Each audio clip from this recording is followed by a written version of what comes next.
The air within the grand convocation chamber of the Xylosian hegemony hung heavy with the scent of ozone and the metallic tang of recycled breath, a testament to the immense power conduits thrumming beneath the crystalline floor and the palpable tension that permeated every fractal plane of its vaulted ceiling.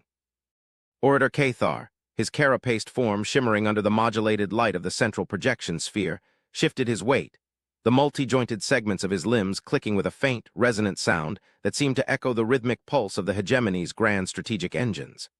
Before him, arrayed in concentric arcs of polished obsidian and shimmering plasma, sat the delegates from 1,000 star systems, their diverse physiologies and cultural adornments muted into a shared tableau of apprehension.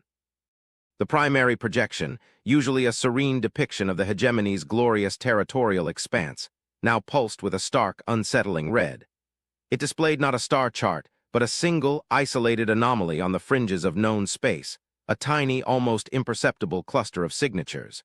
These were the ships everyone ignored. Brothers and sisters of the hegemony, Cathar's voice resonated, amplified and imbued with the gravitas of his station. We convene today not for celebration, but for counsel in the face of an emergent peculiarity. He paused, allowing the word to hang, an intentional understatement designed to temper the underlying dread. For cycles, the exploratory probes dispatched towards the galactic southwestern arm have detected faint energy readings emanating from a previously uncharted star system.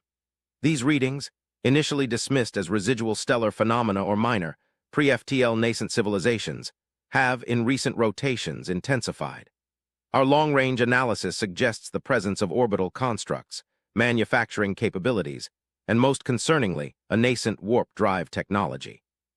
A low murmur rippled through the assembled delegates, a collective sigh of unease that the hegemony, in its vastness and unchallenged dominion, rarely experienced. From the Vireth collective section, a being composed of intricate bioluminescent filaments, Emissary Zartan projected a thought image of mild disdain. Peculiarity, orator, or an oversight of monumental proportions. For millennia, our protocols dictate immediate contact, assimilation, or, if necessary, strategic containment of any emergent warp-capable species. Yet these, humans, as the limited data denotes them, have been permitted to develop in relative obscurity. Their energy signatures, while crude, exhibit a remarkable resilience, a certain stubbornness. Zartan's voice, a series of melodic clicks and whistles transmitted through a universal translator, carried a clear undertone of accusation. The Vireth, pragmatic and historically unforgiving, had little patience for the hegemony's measured caution, viewing it often as weakness. Cathar inclined his carapaced head slightly, a gesture of acknowledgement. Emissary Zartan, your point is well taken. Initial assessment classified these humans as Class Gamma 7, a species exhibiting rudimentary technological advancement, prone to internal conflict, and presenting no immediate threat to galactic stability. Their star system, orbiting a G-type main-sequence star, offered no resources of significant strategic value, nor did their nascent civilization possess unique cultural or scientific contributions deemed worthy of immediate engagement.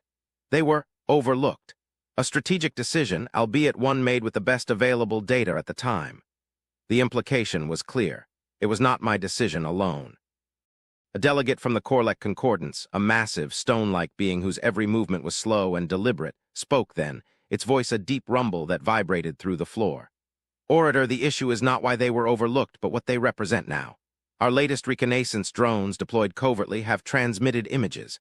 Their ships, while appearing primitive by our standards, are numerous, and they have rounded a system previously considered insignificant. Their trajectory indicates expansion, rapid expansion.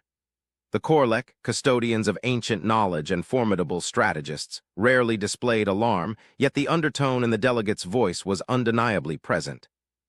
The projection sphere shifted, now displaying grainy, long-range images of the human ships. They were crude, blocky forms, devoid of the elegant, organic curves or the sleek, angular lines characteristic of hegemony vessels. They possessed no visible energy shielding, no discernible weapon emplacements that matched known hegemony designs. They were simply vessels, industrial-looking, utilitarian.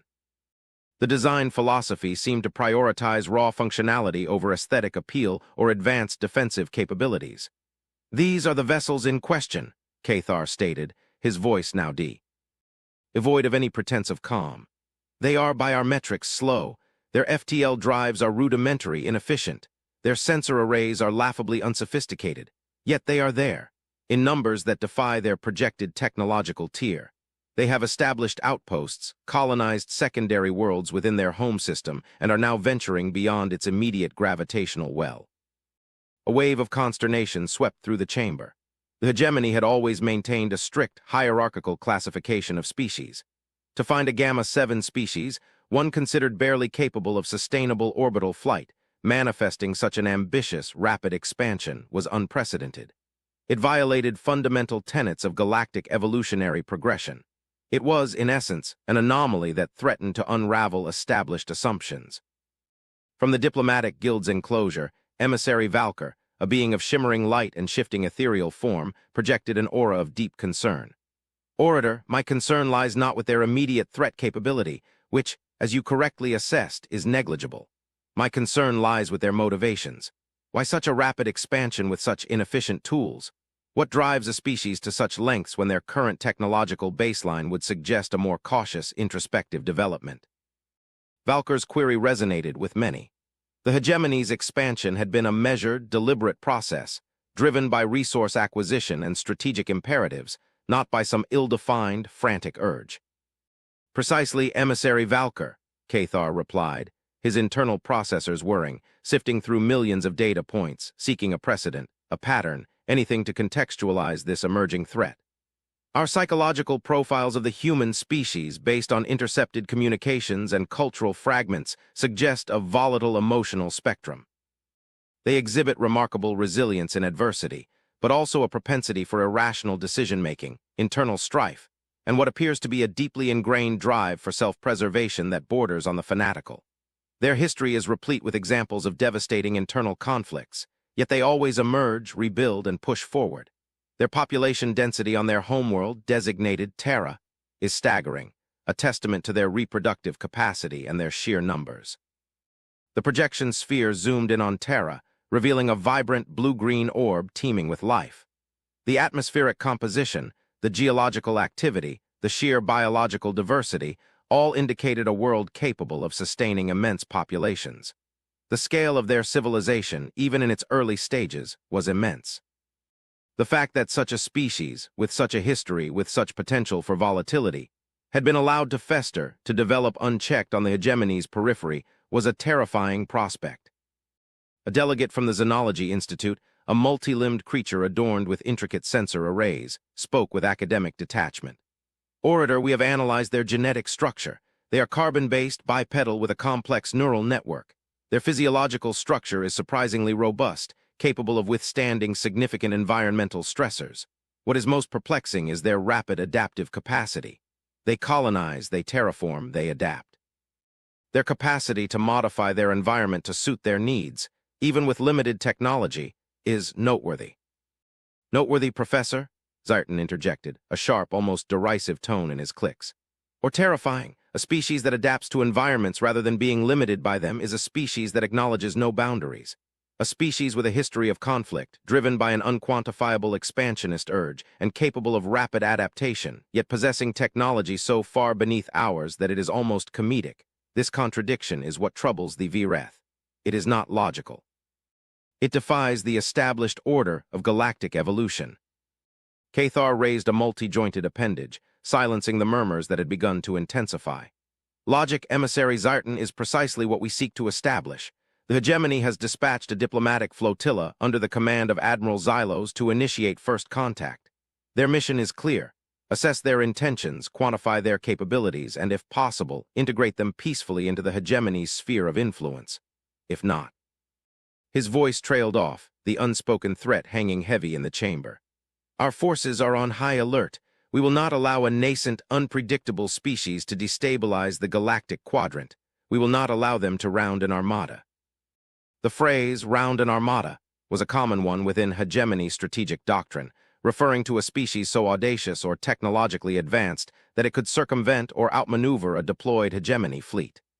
The idea that these primitive humans could achieve such a feat was absurd, yet the underlying fear, the uncertainty, the sheer unpredictability of them was what truly disturbed the hegemony leadership. They were an unknown variable in a universe of quantifiable constants, and unknowns in the hegemony were never tolerated for long.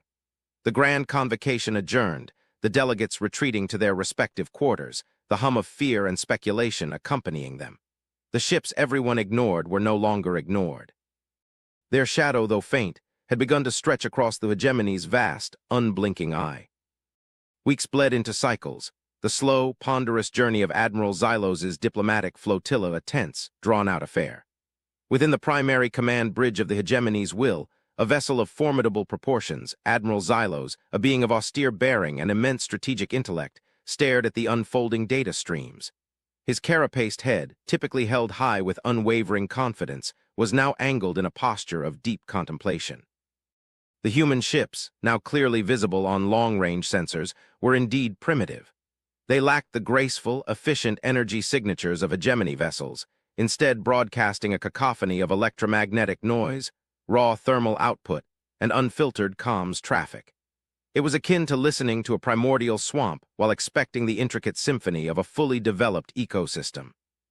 Admiral, their FTL signatures indicate a sublight speed transition, reported Commander Vilak, Xylos' second-in-command, a younger, more impetuous officer. Their engines, while powerful for their technological tier, are incredibly inefficient. We could outmaneuver them with minimal effort should the need arise. Vilak's words, intended to reassure, only deepened Xylos' unease. The very inefficiency was perplexing. Why such a raw, brute force approach, when more elegant solutions were readily available even to species less advanced than the hegemony? Efficiency is not always a measure of intent, Commander, Xylos rumbled, his voice a low, gravelly tone that rarely betrayed emotion. A hammer is inefficient compared to a precision tool, yet in the right hands it can still reshape the world. What puzzles me is their lack of defensive posture. They show no signs of active shields, no weapon lock-ons. They appear oblivious to our approach, or, far worse, unafraid. The diplomatic flotilla had maintained a respectful, non-aggressive approach vector, broadcasting universal peace protocols and hegemony identification codes. Yet the human vessels continued their trajectory, seemingly unperturbed, their movements consistent with establishing new outposts. The sensor data painted a picture of industrious activity, construction platforms, resource extraction operations, and even agricultural installations on newly terraformed celestial bodies. It was an expansion of astonishing scale, given their technological limitations. Then a new signal registered on the hegemony's advanced sensor arrays. It was not a weapon signature nor a distress call. It was a communication, crude, unrefined, but undoubtedly a deliberate attempt at contact. Xylos ordered it analyzed and translated. The hegemony's universal translator, a marvel of linguistic algorithms, struggled with the raw, analog nature of the human transmission, but eventually the words began to coalesce. This is the United Nations Colonial Fleet, registration Frontier Horizon, transmitting on all conventional frequencies. To the unidentified vessels, this is a hail. We detect your presence. State your intentions. Repeat, state your intentions. The voice was calm, steady, female, carrying an almost unsettling lack of surprise. There was no fear, no panic, only a clear, measured request. Xylos narrowed his optical sensors. A singular hail, not a multi-spectrum, complex diplomatic broadcast. Their communication protocols are rudimentary. He pondered this for a moment. Open a channel, respond with standard diplomatic preamble, identify us as the Xylosian hegemony, express our desire for peaceful interaction. The hegemony's response was a symphony of perfectly modulated frequencies, rich with layered information, cultural identifiers, and assurances of benign intent. It was designed to convey the hegemony's vastness, its power, and its inherent benevolence to lesser species. After a brief pause, the human voice returned. Understood, Xylosian hegemony. This is Captain Eva Rostova of the Frontier Horizon. We acknowledge your identification. We are currently engaged in the establishment of the Alpha Centauri colonial sphere. Our intention is peaceful expansion and resource utilization within our designated territorial claims. We invite your diplomatic representatives to a secure orbital rendezvous for further discussion. Please provide your approach vector and estimated time of arrival. The simplicity, the directness was jarring. It lacked the complex layers of deference, the subtle diplomatic dance that characterized almost all first contacts with emergent species. Rostova's tone was neither subservient nor overtly aggressive. It was simply pragmatic. She stated facts, made a clear invitation, and expected a straightforward response. "They are asserting territorial claims," Vilak observed, a note of disbelief in his voice. "A Class Gamma 7 species asserting claims against the hegemony. This is unprecedented audacity." Xylos held up a placating claw. "Audacity, or a fundamental misunderstanding of galactic power dynamics, or perhaps a deliberate challenge. We will accept their invitation, prepare a diplomatic shuttle. I will lead the delegation personally." The decision was met with a chorus of protest from his bridge crew, but Xylos was resolute. He needed to witness these humans firsthand to gauge their true nature, unvarnished by censored data or cultural conjecture. The diplomatic shuttle, sleek and gleaming, detached from the hegemony's will and made its slow, deliberate approach towards the human-designated rendezvous point. A simple, unadorned orbital station, crude in its construction yet fully functional. As they drew closer, Xylos could discern the intricate details of the human vessels. They were, as the data suggested, unrefined. Rough-hewn armor plating, exposed conduits, visible heat vents. They looked less like starships and more like rugged, utilitarian workhorses. Yet there was a certain aesthetic to their raw functionality, a testament to pure engineering without pretense. The shuttle docked with a gentle thud, and the hegemony delegation, composed of Xylos, Vilak, and 2 xenology specialists, entered the human station. The internal environment was stark, clean, and utilitarian, mimicking the exterior. The air was breathable, slightly warmer than hegemony standard, and carried a faint, almost imperceptible scent of human habitation, organic, earthy, yet not unpleasant. They were met by Captain Rostova. She was bipedal, as expected, with a surprisingly delicate frame, yet her posture radiated an innate strength. Her eyes, a striking blue, held a gaze that was direct, intelligent, and entirely unafraid. She wore a simple, functional uniform devoid of elaborate insignia, though a small, circular emblem depicting a stylized planet and olive branches adorned her shoulder. "Welcome, representatives of the Zalosian hegemony." Rostova's voice, now heard directly, possessed a clear, resonant quality. "I am Captain Eva Rostova. Thank you for accepting our invitation. Please follow me to the diplomatic chambers." Her manner was composed, respectful, yet entirely self-possessed. There was no awe, no subservience, no trace of the fear that Xylos had anticipated from a nascent species encountering the undisputed power of the hegemony. This was baffling. The diplomatic chambers were equally sparse, furnished with a simple table and several chairs designed for human anatomy. As they settled, Xylos initiated the formal diplomatic protocols of the hegemony. "Captain Rostova, I am Admiral Xylos, commander of the Zalosian hegemony's diplomatic flotilla. We come in peace, seeking understanding and a peaceful resolution to this unexpected encounter. Our hegemony is vast, ancient, and dedicated to the stability and prosperity of the galactic quadrant. We have observed your species, humanity, for some time, and your rapid expansion raises concerns." Rostova listened patiently, her expression unreadable. When Xylos concluded, she spoke, her voice measured. "Admiral Xylos, we appreciate your directness. Humanity's expansion is driven by necessity. Our homeworld, Terra, is densely populated. We have a growing need for resources, for living space, and for the advancement of our civilization.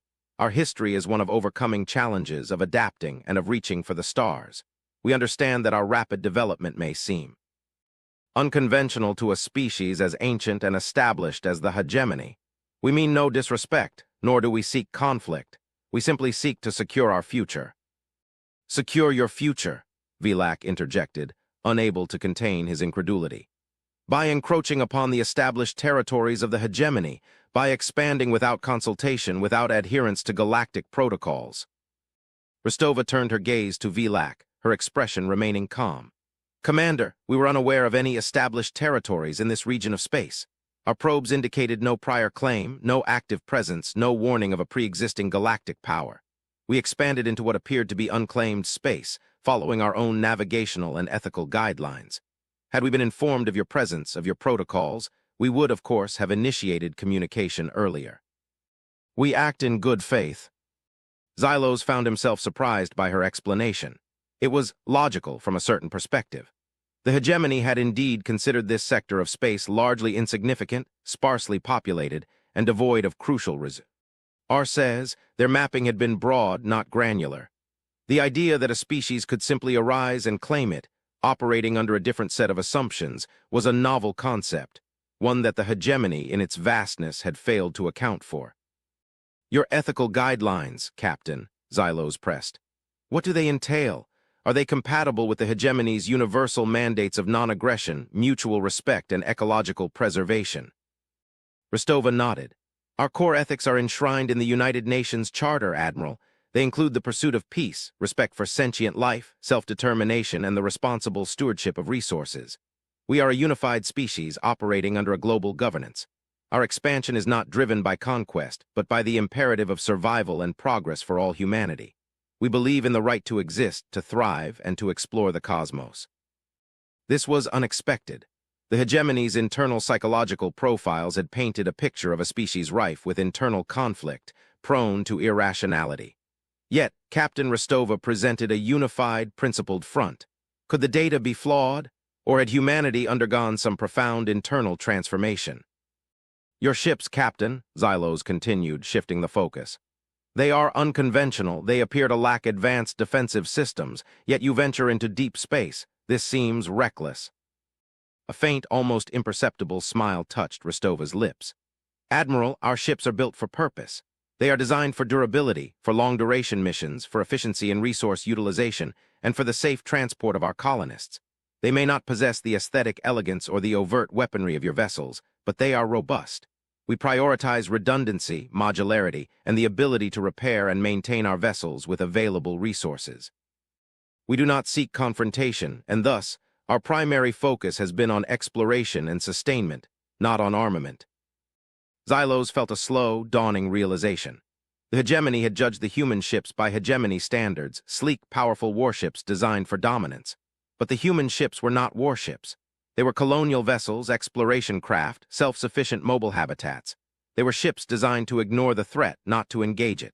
They were built for a different kind of war, the war against the void, against scarcity, against the very harshness of existence. And in that war, their apparent crudeness became their strength. They were incredibly resilient, adaptable, and self-sufficient. You speak of a unified species, Xylos probed. Yet our historical data indicates a history of severe internal strife. How did you achieve such unity, and how do you ensure its continuation in the face of the vast challenges of interstellar expansion? Rostova's gaze softened slightly, a hint of something deeper, more profound, visible in her eyes. Admiral, humanity's history is indeed fraught with conflict. We have fought ourselves, devastated our planet, and come close to self-annihilation many times.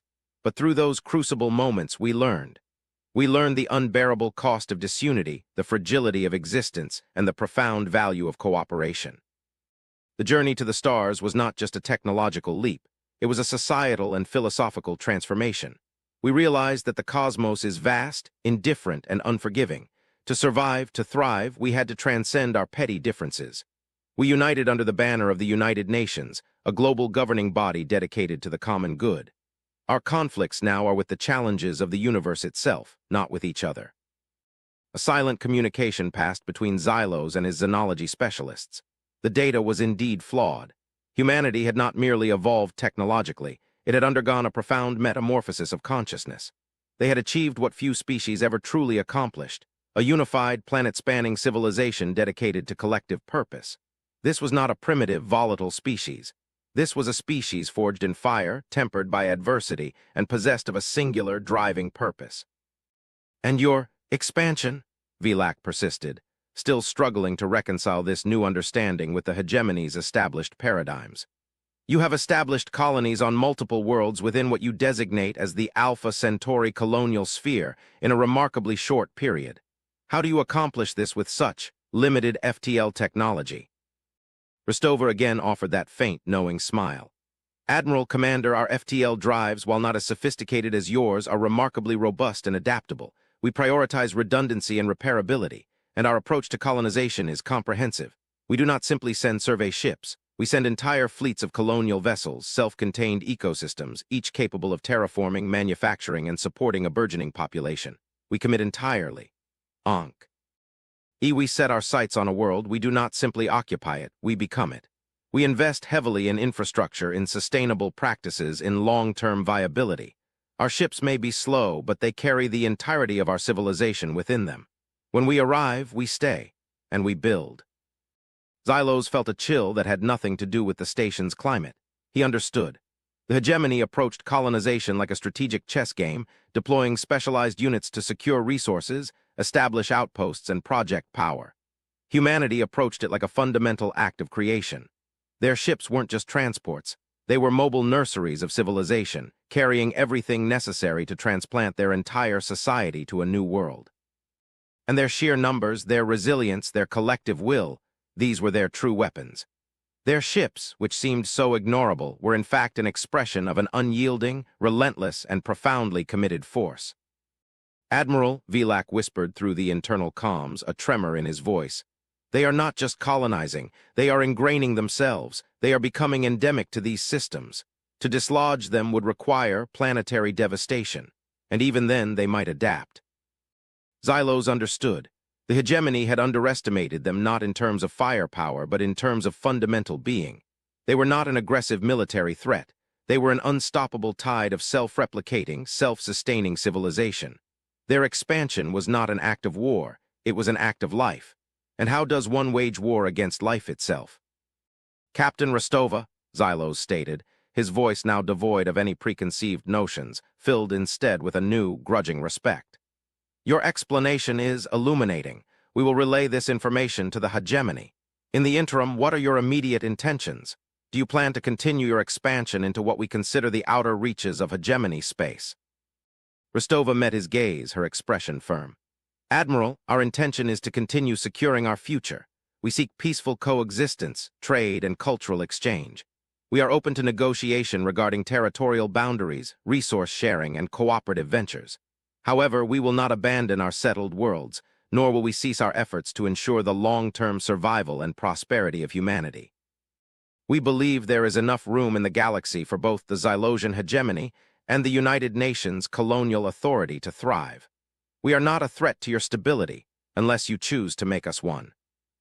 Her words, delivered with calm assurance, carried the weight of an unshakable conviction. Xylos realized then the true nature of the human ships. They were not warships, they were not explorers, they were not even merely colonial transports. They were manifest destiny incarnate. They were the physical embodiment of a species' will to survive, to overcome, and to push the boundaries of the possible. And in their slow, relentless advance, they had, without a single shot fired, rounded an armada of assumptions.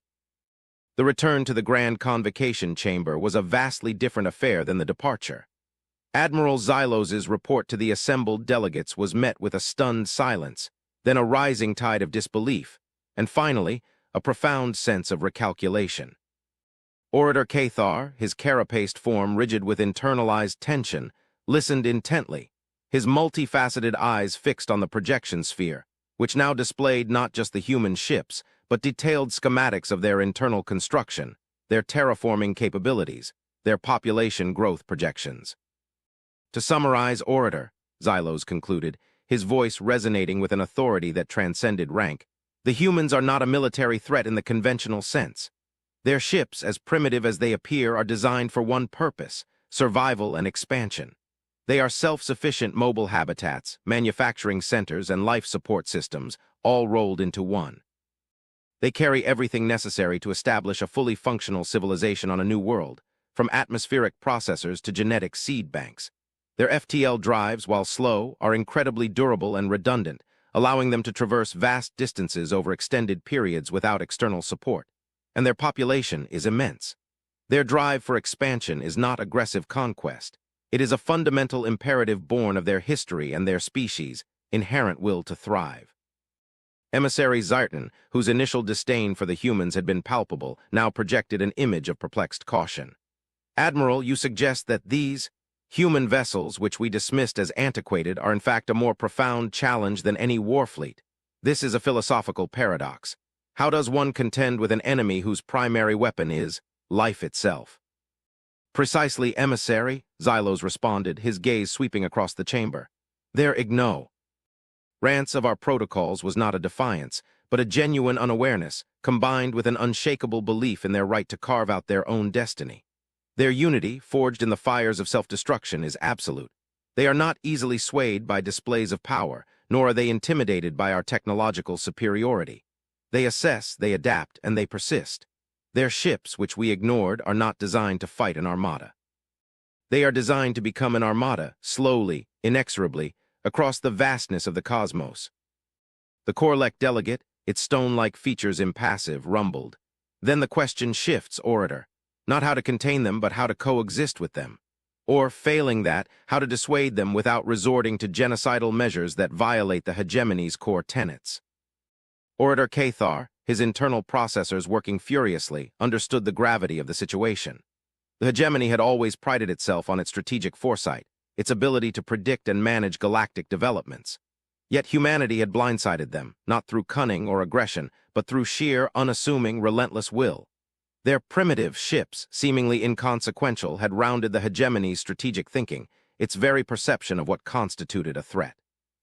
Admiral Xylos, Cathar finally stated, his voice firm, your report paints a picture far more complex than any of us had anticipated. The hegemony's initial assessment was fundamentally flawed. These humans are not a static entity. They are a dynamic, evolving force. To attempt to suppress them through force would require an unprecedented commitment of resources, and likely a violation of the hegemony's non-aggression pacts. And even if successful, the long-term ethical and political ramifications would be catastrophic. He paused, allowing the weight of his words to settle. We must engage them diplomatically. We must establish a framework for coexistence. Emissary Valkyr, the diplomatic guild, will take the lead in establishing permanent lines of communication. We will offer them trade, cultural exchange, and assistance within the bounds of hegemony protocols. We must learn from them as much as they must learn from us. The shift in Cathar's tone, from cautious apprehension to strategic imperative, was not lost on the delegates. The hegemony, in its millennia of existence, had rarely encountered a species that forced such a fundamental reevaluation of its own operating principles. Humanity, the unexpected tide, was forcing the hegemony to adapt, to evolve its own understanding of the galaxy. Over the ensuing cycles, a delicate and intricate dance of diplomacy unfolded between the Zalosian hegemony and the United Nations colonial authority. Permanent diplomatic missions were established. Trade routes were tentatively opened, initially with an exchange of raw materials and technological insights. The humans, in their characteristic pragmatism, absorbed hegemony technological knowledge at an astonishing rate, rapidly iterating and improving their own designs, though always with an emphasis on durability, self-sufficiency, and modularity. Their ship designs began to incorporate more refined energy systems, more advanced sensor arrays, and even rudimentary shielding, but still retaining their distinctive utilitarian aesthetic. They were still the ships everyone ignored, until they had already established a foothold. Hegemony xenologists, initially baffled, became fascinated by humanity. Their art, their music, their literature all spoke of a species deeply emotional, fiercely individualistic, yet bound by an unshakable collective spirit. Their capacity for empathy was profound, their drive for innovation relentless.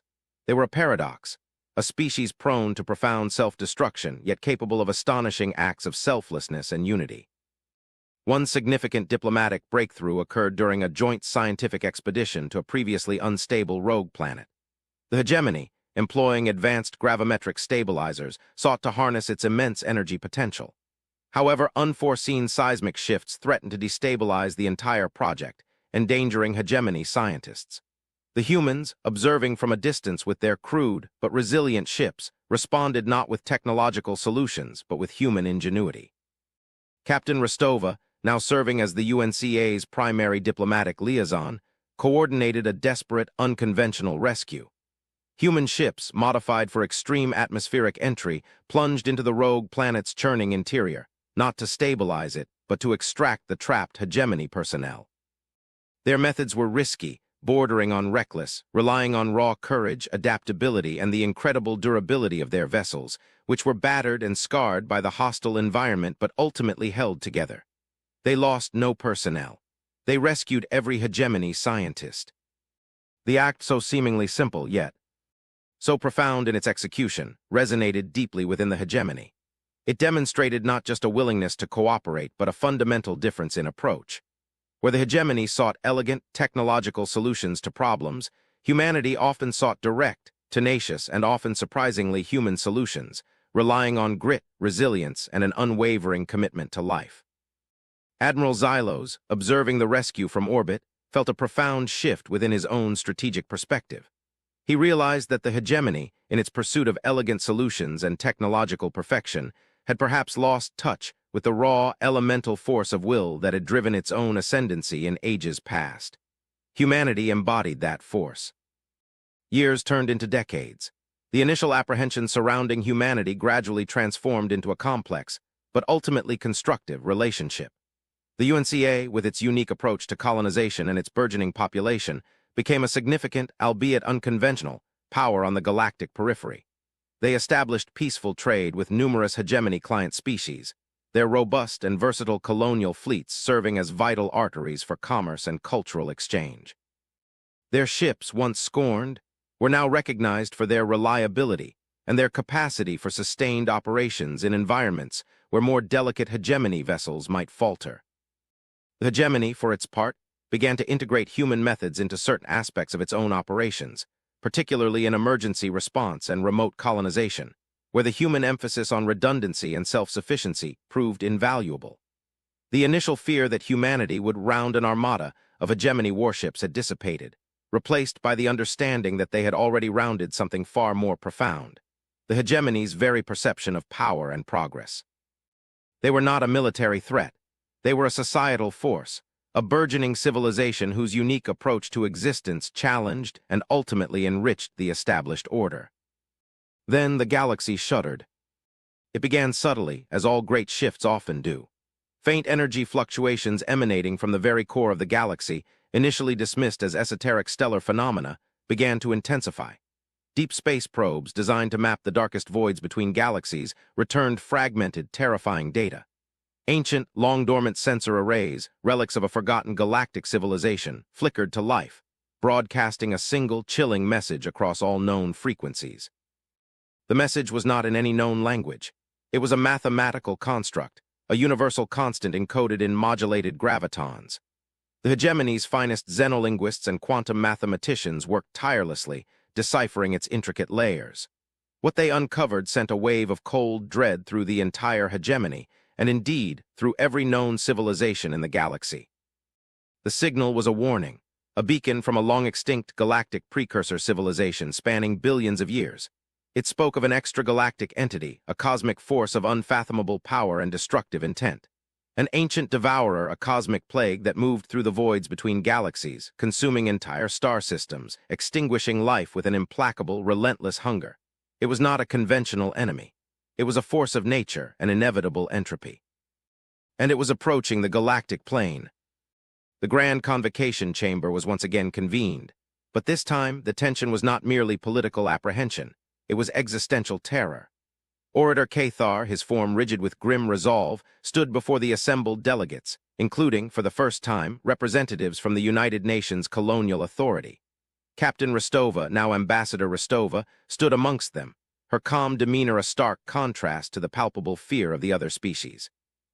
"The message is clear," Cathar's voice reverberated through the chamber, stripped of all diplomatic niceties. "The entity designated the Voidbringer by the precursors is not an invasion. It is a cleansing. It strips galaxies bare, consumes all matter and energy, leaving behind only sterile darkness. The precursors, a civilization that once spanned a significant portion of this galaxy, fought it for eons. They failed. Their final act was to send this warning, this desperate cry across the gulf of time, hoping that future civilizations would have learned, would have adapted, would have found a way to resist what they could not." A wave of despair swept through the chamber. Millennia of hegemony dominance, of technological superiority, suddenly seemed utterly meaningless in the face of such an apocalyptic threat. What could fleets, what could shields, what could even the most potent superweapons do against a force that consumed stars? "Their message includes residual data," Xylos added, his voice grave. "Technological remnants, theoretical constructs, even philosophical. Insights into the nature of the Voidbringer. They attempted every conceivable defense, energy dampeners, matter projectors, even attempts at interdimensional displacement. Nothing worked. The Voidbringer is not a biological entity, nor a machine. It is something else. A fundamental cosmic imperative, perhaps. A force that simply is." From the Vireth Collective section, Emissary Zartan projected an image of utter devastation, of spiraling galaxies consumed by darkness. "Then there is no hope.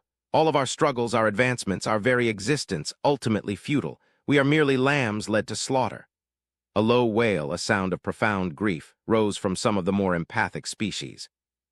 But Ambassador Rostova, standing tall amidst the despair, raised her hand. Her voice, calm and resolute, cut through the pervasive fear, a clear bell in the cacophony of dread. "Orator, Admiral, fellow delegates, the human species has a phrase for such moments. When all else fails, improvise. The precursors fought a war of technology, a war of force against force. Perhaps that was their mistake. Perhaps the Voidbringer is not a force that can be fought in the conventional sense, but it can be circumvented, outlasted, survived." All eyes turned to her, a flicker of bewildered hope mixed with desperate skepticism. "Ambassador Rostova," Cathar asked, his voice strained, "what possible solution could your species offer when entire galactic empires failed?" Rostova's gaze swept across the chamber, her eyes meeting Xylos's. The precursors believed the Voidbringer consumed all, but their data, fragmented as it is, speaks of an absolute consumption, yet they managed to send a signal that traveled billions of years across vast distances through the very void that the Voidbringer traversed. How? A silence descended. The sheer enormity of the question hung in the air. "The signal was not sent through conventional means," Rostova continued, her voice gaining a quiet intensity. "It was sent through what they termed temporal echoes, imprinted upon the very fabric of spacetime in the moments before their annihilation. A message designed to exist outside the flow of linear time, beyond the reach of the Voidbringer's consumption. This suggests that the Voidbringer, while absolute in its consumption of matter and energy, is somehow limited in its effect on the fabric of reality itself. It consumes the present, but perhaps not the past or the future in their entirety." Xylos's optical sensors widened. Temporal echoes, a conceptual impossibility in current hegemony physics. The energy requirements alone would be astronomical. "And yet they did it," Rostova countered, her voice unwavering. "And if they could, perhaps we can too. Not a fleet to fight the Voidbringer, but a fleet to escape it. Not a weapon to destroy it, but a means to survive it." She then presented a radical, almost unthinkable proposal. "Humanity, Admiral, has spent millennia adapting to harsh environments, surviving impossible odds, and building civilizations in the most unlikely of places. Our ships, which you once ignored as primitive, are designed for exactly this. For long-duration survival, for self-sufficiency, for carrying the entirety of a civilization across vast, hostile voids. We propose not a military defense, but a civilizational evacuation. We propose the construction of vast, intergalactic arc ships, vessels capable of traversing the voids between galaxies, carrying the seed of all galactic life, all galactic knowledge, into new, untouched realms, far beyond the reach of the Voidbringer." The magnitude of her proposal was staggering. To abandon the galaxy, to construct vessels capable of interstellar rather than merely intergalactic travel, it seemed a desperate fantasy. "The engineering challenges alone are insurmountable," Zartan clicked, projecting an image of theoretical calculations spiraling into infinity. "The resources required would consume this galaxy before the Voidbringer even arrived." "Not if we work together," Rostova countered, her gaze unwavering. "The hegemony possesses unmatched technological prowess. The Vireth have unparalleled resource acquisition capabilities. The Korlek possess ancient knowledge of celestial mechanics. Humanity, for its part, offers resilience, adaptability, and an unparalleled drive for survival. Our ship designs, which prioritize redundancy, repairability, and modularity, can form the core framework for these arc ships. We know how to build vessels that are not just strong, but alive, self-sustaining ecosystems capable of nurturing life for millennia. We propose the greatest exodus in galactic history, a collective act of survival, not just for our individual species, but for the very concept of sentient life in this galaxy." Cathar, listening to her, felt a profound realization dawn. The hegemony had always sought to dominate, to control, to build an empire of order. Humanity, THR, all its unassuming, relentless expansion, had instead forged a path of enduring, adapting, and ultimately transcending. Their ships, which seemed so ignorable, were in fact the perfect blueprint for survival in the face of cosmic annihilation. They were not designed for battle, but for endurance. They were not built to conquer, but to persevere. Admiral Xylos, his eyes fixed on Rostova, felt a sense of awe. He had initially viewed humanity's ships as a strategic inconvenience, then as a peculiar anomaly, and finally with grudging respect. Now he saw them as the ultimate expression of life's indomitable will. They were the key. The very ships everyone ignored were about to round the greatest armada of all, the relentless cosmic tide of the Voidbringer. They wouldn't fight it. They would simply sail past it into a new dawn. The philosophical implications were immense. The hegemony, which had always viewed itself as the pinnacle of galactic civilization, was now faced with the prospect of learning ultimate survival from a species it had initially dismissed as primitive. It was a humbling, yet ultimately unifying realization. Over the ensuing cycles, the entire galactic quadrant mobilized. The hegemony, for the first time in its history, formed a truly unified alliance with the UNCA and other galactic powers. Resources were pooled, technological blueprints shared, and the greatest engineering project the galaxy had ever seen began. Humanity's primitive ship designs, scaled up to monumental proportions, formed the core framework for the vast arc fleets. Hegemony power systems, Vreth material science, and Korlek astronomical navigation were integrated, creating vessels of unprecedented scale and self-sufficiency. These were not warships. These were civilization ships, each one a self-contained world, carrying millions of beings from diverse species, entire ecosystems, vast libraries of knowledge, and the genetic legacy of an entire galaxy. They were slow, ponderous, and utterly unthreatening in appearance. They were the ships everyone ignored, but they were designed to carry the hopes of an entire galaxy beyond the reach of cosmic despair. As the first monumental arc ships, constructed in vast, hidden shipyards powered by the last vestiges of the galaxy's energy, began their ponderous journey towards the dark, intergalactic void, a final, profound moment of reflection settled over the unified council. Orator Cathar, standing beside Ambassador Rostova, looked out at the holographic projection of the departing fleet, tiny motes of light against the encroaching cosmic darkness. "We almost dismissed you, humanity."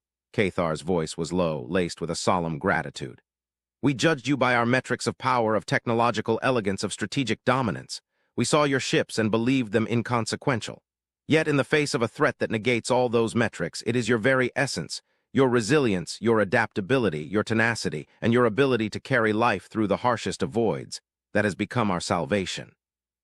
Rostova placed a hand, surprisingly warm, on Cathar's carapaced arm. "Admiral Xylos once said that our ships were manifest destiny incarnate." Perhaps he was closer to the truth than he knew. We are not defined by what we can destroy, but by what we can preserve. Not by how fast we can go, but by how long we can endure. The galaxy, Orator, is a vast and terrifying place, but it is also a place of infinite possibility. We will carry the legacy of this galaxy to new frontiers, beyond the reach of the Voidbringer. We will build new stars in the darkness.